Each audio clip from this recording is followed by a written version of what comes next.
Happy Sunday, everyone. Don't mind us while Miles takes a little bit of a nap here, but I'm going to try to answer some of your questions. The first coming from RJ. He wants to take his family to Ireland, which is one of my favorite destinations. After all, I am pretty Irish, in 3 years. And he's got to chase Sapphire Preferred, which is good, but he wants to know what else he can do to be proactive. So first off, Ultimate Rewards points are awesome. You'll be able to transfer to United, which I think are probably some of the most valuable miles. They have hubs in Houston, Chicago, Newark. They fly to Dublin from Newark. I just did it last year. Lie flat beds in business, pretty nice. But I think the trick here, I actually also just booked JFK to Dublin tickets on Aer Lingus using British Airways for only 40,000 Avios one way for business class, or it would be 20,000 Avios in economy. And they also fly to Chicago as well. And when booking Aer Lingus flights using British Airways Avios, you avoid those big taxes and fees. Mine was only about $30 for the one-way flight.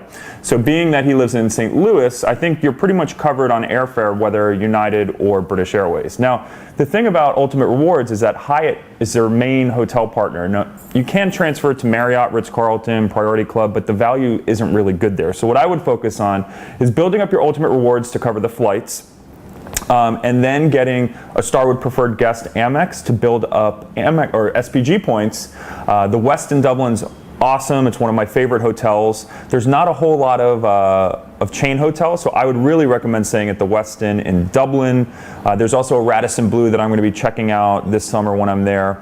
The room rates were really cheap, so I didn't use points, but if you've got Club Carlson points, the Club Carlson credit card is going to give you free award nights for every night that you book using your card, if you're a card holder, so that could be really lucrative there. And then if you're going to travel all around throughout Ireland, you may just want a fixed value points card like the Barclay Card Arrival to cover any of those incidentals. The rental car, you can use your Barclay Card points. 1 cent is 1 point 1 cent towards travel, and then you get 10% back. So in a nutshell, the Barclay Card Arrival is going to give you about 2.2% back, and the sign-up bonus right now is 40,000 points, $440. That'll be nice to cover the rental car or bed and breakfast or any of those other incidental travel expenses.